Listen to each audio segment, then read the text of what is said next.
వికారాబాద్ జిల్లా పరిధిలోని పులిమద్ది గ్రామం సమీపంలో ప్రధాన రహదారిపై ఒక భారీ కొండ చిలువ ప్రత్యక్షమైంది. పొదల్లో నుంచి రోడ్డు మీదకి రావడంతో ఆ దారి గుండా వెళ్లే వాహనదారులు, స్థానికులు తీవ్ర భయాందోళనకు గురయ్యారు.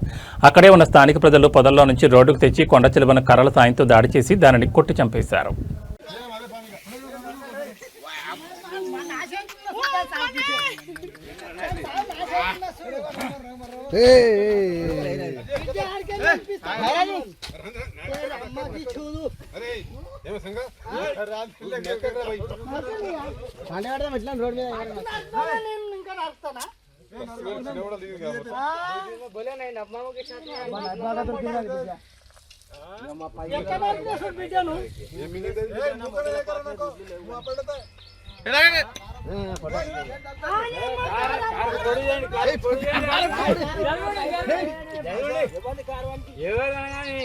లొకేషన్ పోతాడా